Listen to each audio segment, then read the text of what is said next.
Hello and welcome back to New Forest Morphs. Thank you so much everyone for all the lovely comments on yesterday's video.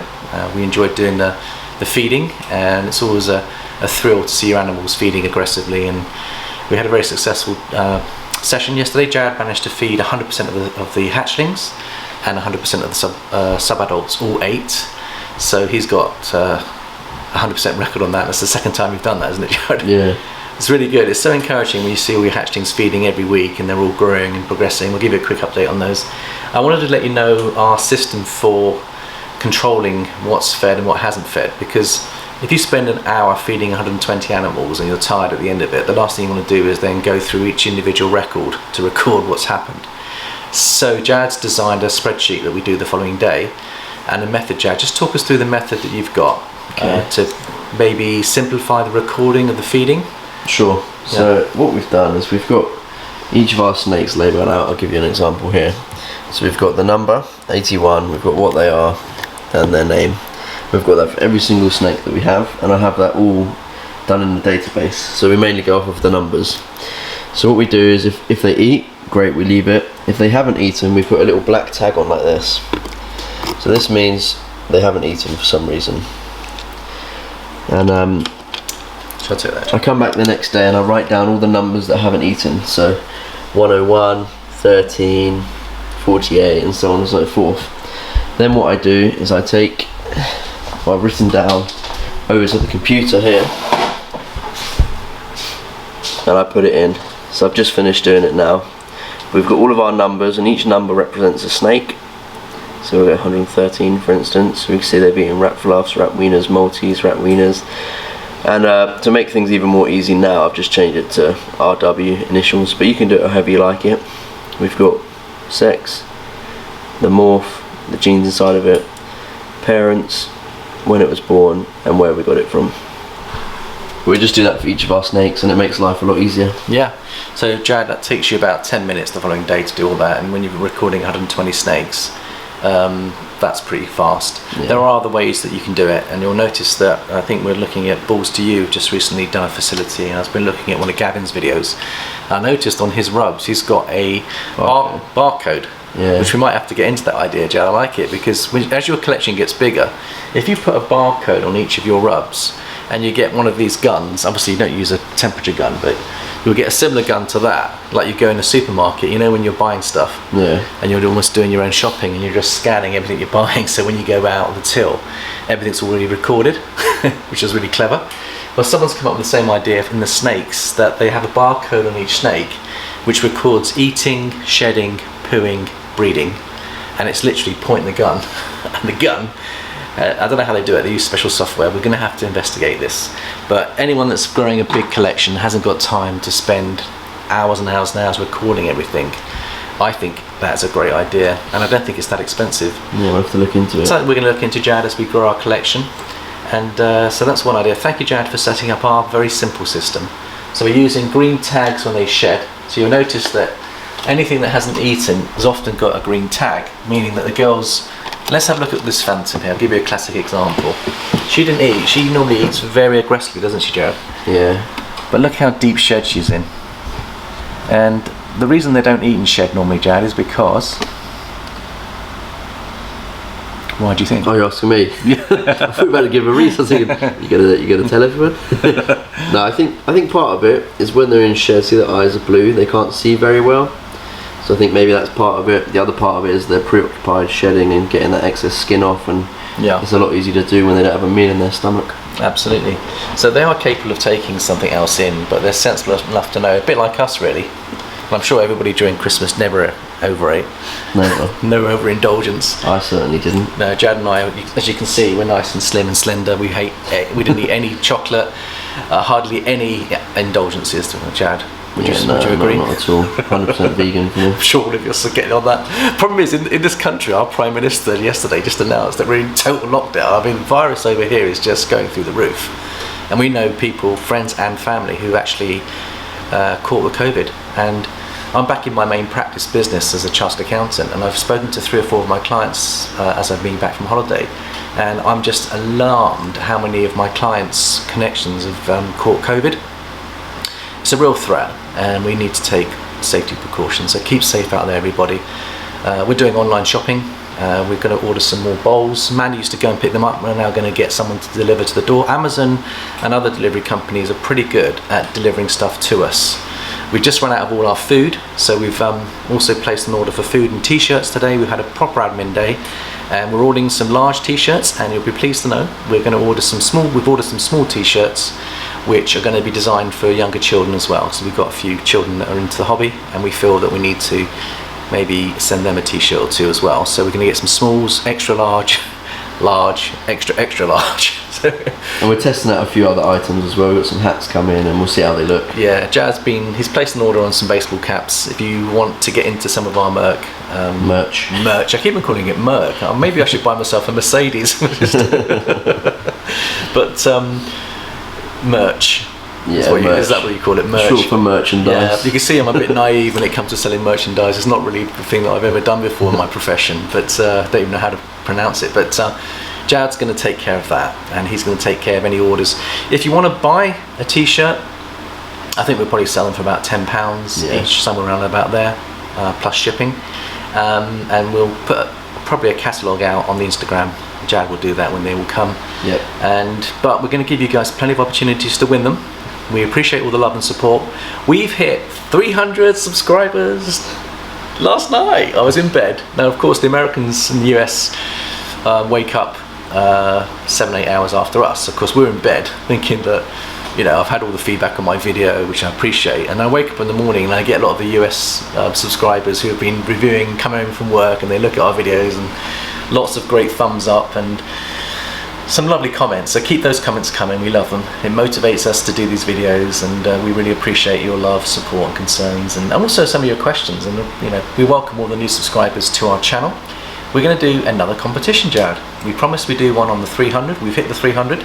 So let's just talk about what the competition is going to be, Jared. What's your thoughts, and what we're going to ask you guys to do to enter the competition this time? So to enter the competition this time, you need to give it a thumbs up, like it. Thumbs up. Make sure you're subscribed. So hit that subscription button. Share it with a friend. Share with a friend. That's very important to us, and we're going to encourage everyone to share with their friends. I think we've had 2 or 3 of our recent subscribers who've been sharing with friends, and the impact that has. Now, you might think, say we've got 300 subscribers, we've got 302 at the moment. If every single subscriber shared with a friend, we could double our subscription base within a day. Now, I'm not saying that everyone's going to do that, and I'm not going to say that we're expecting every friend to subscribe, because really we want you to subscribe because you love the channel. We don't want any coercion of anyone being forced to our channel, because I think that's just the wrong way of doing things. We want you to fall in love with our channel, and we want you to have the passion as we do, and we're hopefully going to get better and better. Forgive us of our mistakes. I do apologise to Angel, because when Angel first contacted me, in the UK the name Angel is often referred to a girl. So of course, when Angel connected, the first thing in my head was, I was thinking girl, female, lovely to have you on board. And of course, in my mind, when I visualise Angel, I'm always visualising a girl. But Jared very corrected me yesterday, and thank you, Angel, for being very understanding of my mistakes. We love you whether you're a girl, whether you're a boy, we love you. So we know you're a boy, and Jared has ordered some t-shirts that will be going out to you, Angel, soon. When they arrive, we'll be sending one out to you, and randomly we might choose amongst our subscriber base as we look at your comments and look at your feedback and your ideas, because we need you to give us the ideas to build a channel. So this is a proactive channel. We want you to be a part of it. We want you to give us some thoughts, feedback, ideas. Take us on your journey as well, and we can then interact with you more and more and more. So just to sum up then, on the 300 subscriber, subscribe, share with a friend, and then comment. Share with a friend and comment. And why is it important to comment, Jared? So when you comment, that is pretty much the way you enter into the giveaway. So we do a random comment picker. Yeah. And from those comments, we'll then check to make sure that you're subscribed and that you like the video. Yes. And then we'll choose a winner out of those, and we'll send out a shirt and the stickers and magnet. Yeah. Let me switch off that. Let me switch off that noisy fan, Jared, because sure. I keep forgetting to switch off the noisy fan. Sorry about that. I'm sure that fan drives a lot of our subscribers nuts because it's quite a loud video. We've got high-end quality Canon EO, is it an EOS Yeah. camera? And we invested in it, and it has good sound quality. We've got a Rode mic on it and stuff. We'll do a video on shooting films and pictures in the future as an idea, but yeah, so hopefully that's nice and quiet and peaceful now. But so that's what we'll do. So the reason we want you to comment is, so Jared has found a random generator that links straight into YouTube that picks up everyone that's commented on this video. So this is the video to comment on, and what we're looking you to comment on is your ideas of future breeding tips. So we're going to go into a breeding tip video, and we'd like you to give us your thoughts on any troubleshooting with breeding, any ideas on breeding, any questions on breeding, anything to do with breeding. Please put a comment on that so that we can be inspired to help answer some of those questions, and we can do videos to help, particularly newcomers coming in. I've had a couple of new people join this channel that want to understand about morphs, and we're going to do a video on that so we can understand the basic morphs and how they interplay with all the other mixes, and we're going to do that. But before we go any further, let's talk some more snakes. So Jared, come and have a look at Colossus. I just want to show everyone Colossus. She took 3 small rats yesterday. She basically soaks up, well, she's not quite our dustbin, but if there's anything left over, we had, as you see, there's quite a few in shed. A few males have gone off feeding because they're breeding, they're focused on breeding. So we always have a few extras left over. I always like to have a few animals that, if there are any leftovers, I don't like to waste. And as long as the animals can take it, you shouldn't, this is the other thing, is you shouldn't be just using your rats to get rid of them willy-nilly. You've got to be very careful that you don't overload these girls, because, and boys, what's the reason why it's dangerous to overload a girl?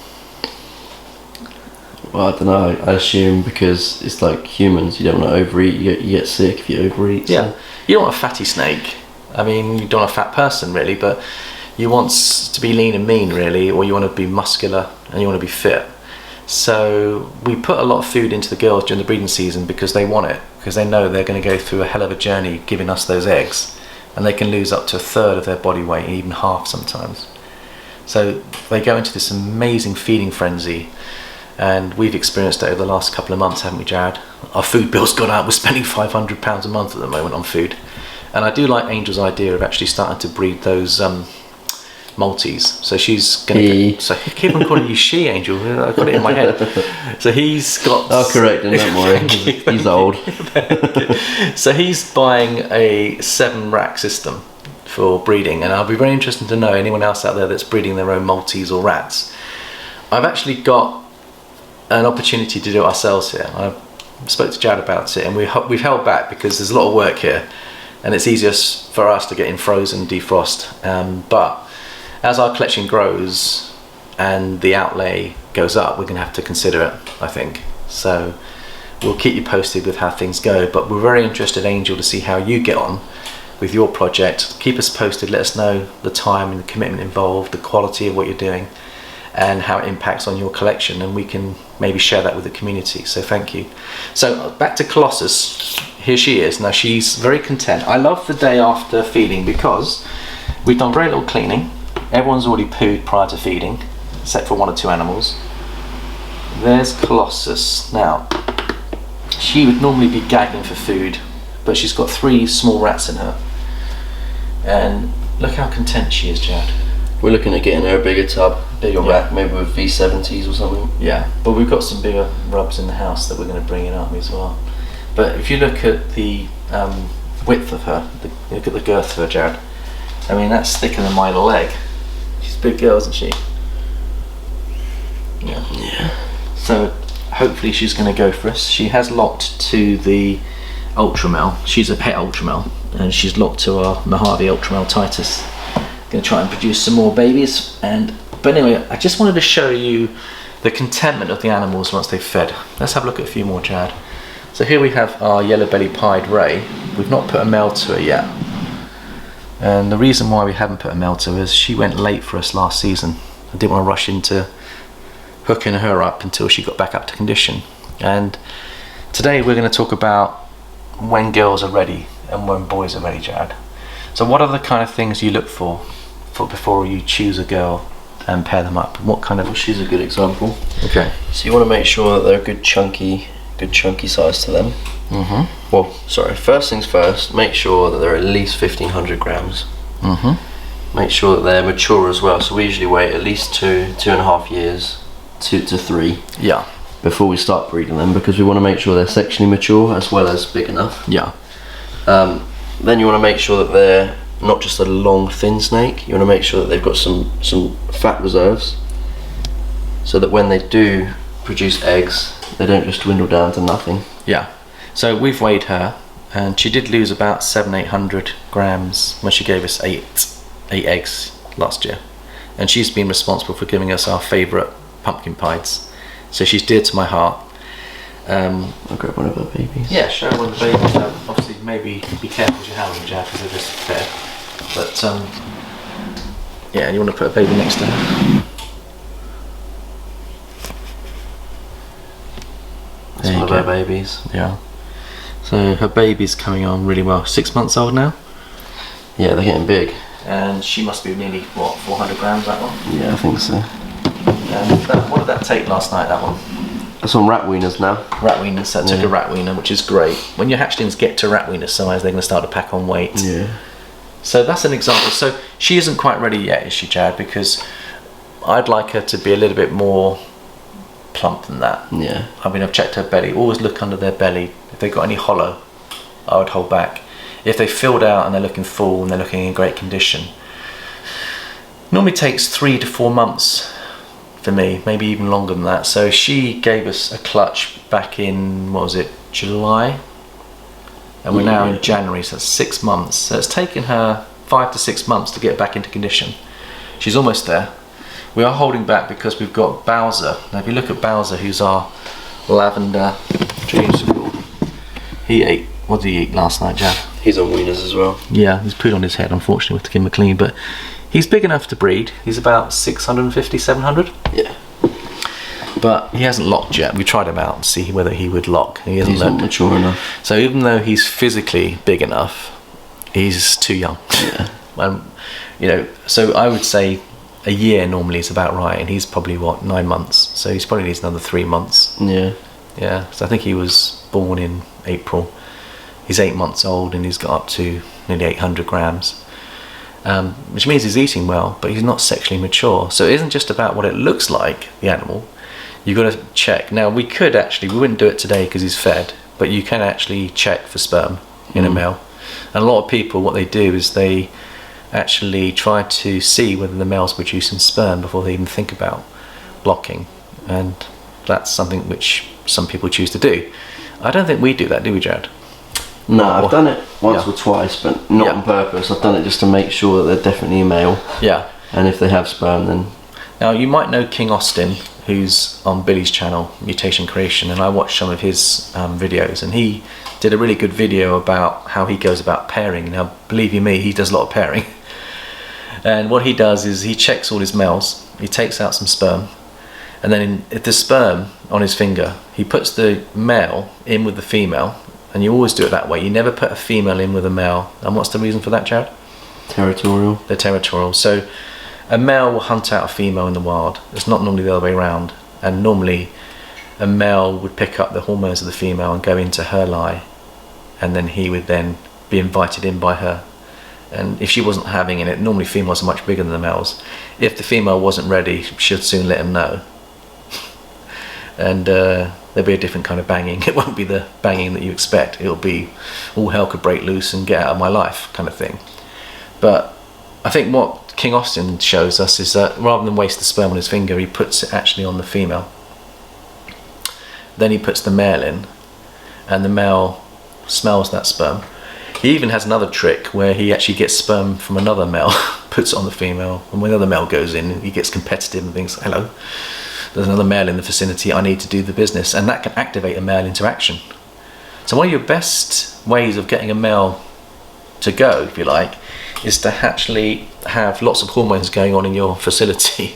And we found that having 20 pairings, at least 20 pairings this year, we've, maybe more, I have to count how many we've got. We've always got 5 or 6 breeding every week.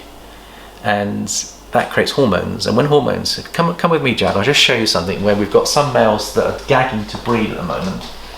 Let me give you a classic example. Where is he? Beautiful. I was looking for our pied boy. He always wants to come out. He's in search. Yeah.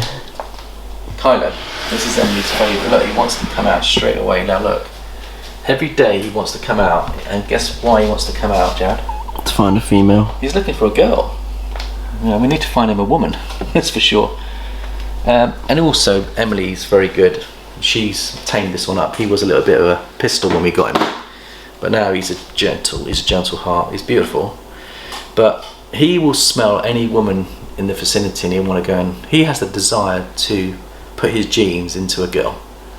And every day when we come in here, I feel for him actually. We've got some pieds that are in incubation, that are in quarantine. We've got 4 het pieds that we bought from Europe. They're actually in quarantine. Unfortunately, one of them came down with mites, which I wasn't happy about, and that's the very important thing about having a quarantine is that if you have mites in a quarantine, you can do something about it. So we're treating that one, and Jad found 20 mites on one of the pieds that we got from Europe about 4 weeks ago. We don't think it's the breeder's fault. I think it may have gone via a show and through transportation. I don't know what happened, but somehow mites got on that snake. And I'm so glad we never brought him straight into, or her straight into here, because can you imagine? A nightmare. Imagine with 120 animals all coming down with mites, you'll get through an awful lot of treatment, and it'll be hard work, and you'll have it for about 6 months. So that's the benefit of a quarantine. Please, anyone new out there, don't underestimate the power of a quarantine. And like I say, we've imported a lot of snakes this year from lots of different breeders, and unfortunately we've had one that's come in with mites. Thank goodness there's only 4 in that quarantine at the moment. So we're treating all 4 of them at the moment, and we're going to give them at least 6 weeks to 8 weeks before they even come in here. After they're clear, yeah. Once they're after clear. We don't see they'll be more. cleared. We'll get them cleared within probably 6 to 8 weeks, won't we, Jad? Yeah. And it's a shame, they're lovely animals, but this is the danger of the hobby, is that it's so easy for one mite to be carried on one animal. It could have been on someone's clothing even, from a show. And the breeder's a top breeder. I mean, he's top notch, I like him a lot. And I bet he'll be surprised to know that one of his snakes came in with a mite. And it happens, and we can't blame anyone. We just have to make sure at our end we have layers of protection on our collection. And that goes for all different issues, not just mites, but RI issues. You can get snakes with RIs. And if you bring in one snake that's got a hidden RI that you don't know about, your whole collection could come down with it. So the quarantine is very, very important, and we will do a separate video on that. But you can see Kylo, he's lovely. Look how affectionate he is. A beautiful animal, and he's looking for a girl. Now, if I bring him close to Ray, Tease him. I'm not going to tease him. I'm going to see his reaction. Now look. Smelling her. He's licking her rub. He's showing an interest in her. So if you want to get a natural way of finding out if a male's up for it, it's a little bit of courtship here. He is sniffing around and thinking, yeah, I found a female, I'm getting excited. Now I've got to be careful he doesn't do anything on me. but can you see there are some natural ways of knowing whether you're male? Look at your snakes, look at what's going on in your room.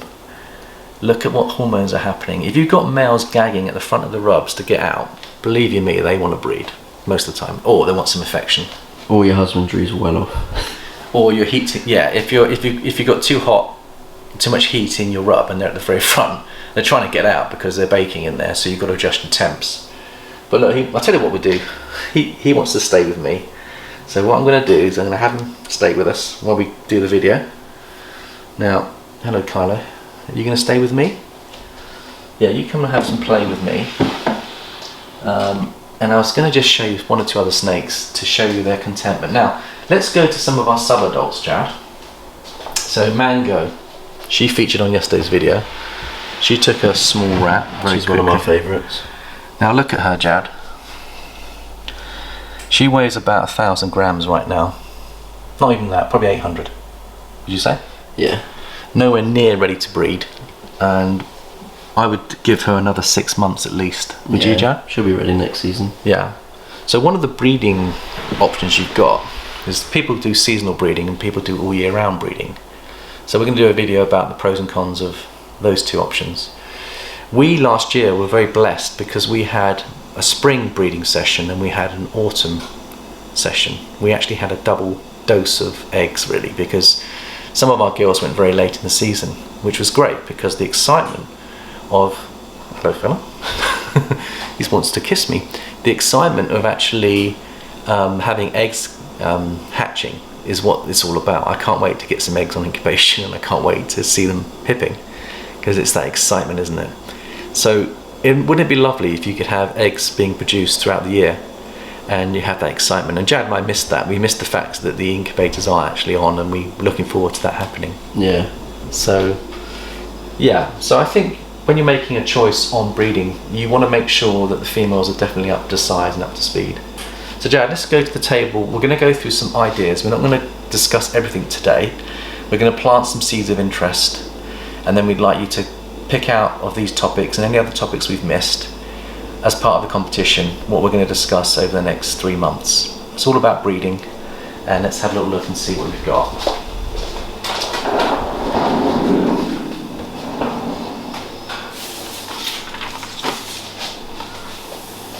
Right. Need to grab a chair, Jad. Just grab that chair.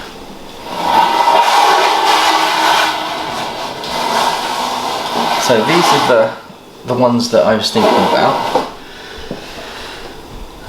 Today we spoke about size and condition. If you've got any other questions on that, let us know. The next one I was thinking about is choice of pairings. Which ones to choose? Which animals are you going to pair with which animals? That's very important, and I would recommend spending a lot of time on that before you pair. Have a look at what your collection is, have a look at what your funds are, have a look and see whether you need to buy in a new male or new female, or whether you want to trade with a friend on a snake to be able to expand your projects. So invest a lot of time before you pair in planning and choosing. I can't underestimate that, and if you'd like us to do a video on that, we'll do a full video on that one, all the considerations. Follow your heart. Don't necessarily get caught up with, oh, everyone likes clowns, everyone likes pieds, let's just go the easy route, because there are a lot of people out there and you've got to have exceptionally nice pieds and clowns to do well in that particular area, because there's a lot of competition. So I like individuality and uniqueness. If go with a project that's pretty unique, something you're passionate about, something you like. Yeah, you want to wake up and look forward to the prospect of possibly having something really good. Now for you, Jad, what was your favourite first passion that you wanted to go for? Well, when I first started, I just loved the pied. I just wanted a pied. Yeah. So I bought 2 hets, and obviously I was doing it on a budget back then. And yeah. Bought two hets and tried to produce a pied, and didn't get it on my first year, but now we have plenty of pieds. Yeah, and Jad really appreciates it because he knows how hard it was in the first year for you to hit a pied. Yeah. You were working with hets at the time, and pied is a recessive gene, so you need 2 parents to really get a visual, or you need 2 hets. So that's the kind of thing I'm saying, is have a passion for an animal. Have a look at Morph Market, see what takes your fancy, what you like, what you fancy. Follow your heart and have a project that only you and your heart follows. And then if you want to expand that, then you've got to try and understand what the market requires later. But I always say, as a hobby, follow your heart, follow your creative instincts. The other thing is, I was going to say, is as you progress from, say you want to get into breeding and you want to generate income to expand your collection, coming back to the planning side, it's really important to look at the potential of your projects and to match the right pairings, because if you get it wrong, it can affect your percentages, it can affect your outcomes, and it can affect the income that you can generate on your surplus stock to be able to reinvest in future projects. So doing your planning in the first stage is very important. The other area I thought we could talk about is how to source animals and how to find the best quality animals. That's possibly a topic. Another topic we can cover are studs. Well, I call them studs. Now, I'm quite new to this hobby. I've only been doing 18 months. So you're going to get a very unique terminology from me that you probably won't recognise. If I call a male a stud, it's probably because I'm thinking that they are studs, you know. But I don't know, they're normally called sires, aren't they? Sires, yeah. Yeah. So if I refer to a stud, it's just my terminology. It may not be the industry's terminology, but I think you know what I mean. You want a male that's going to be up for the job, a beautiful looking male that you can put to 2 or 3 females or even more, that will be a great asset to your collection. So we'll talk about battery. Oh, okay, we're back on. Sorry, we had a little bit of a glitch there with the technology, but we're back on. I think must be a half an hour video so far. Yeah, you reached your maximum limit. Yeah, so this one might be longer than I was expecting. I was hoping to do a short one, but we might do this in 2 parts. This is part 2. Okay. So part 1 we've gone through. Part 2 now. This is going to be a load up part 2.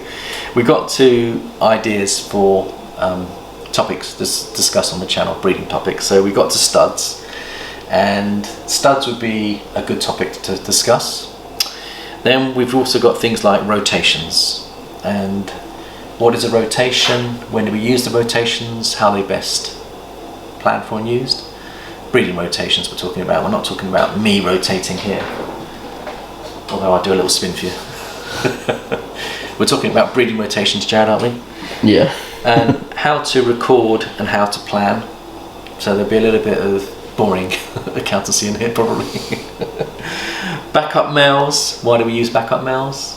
And what's the purpose of a backup male, and when do you bring in the backup male? Those are the kind of issues.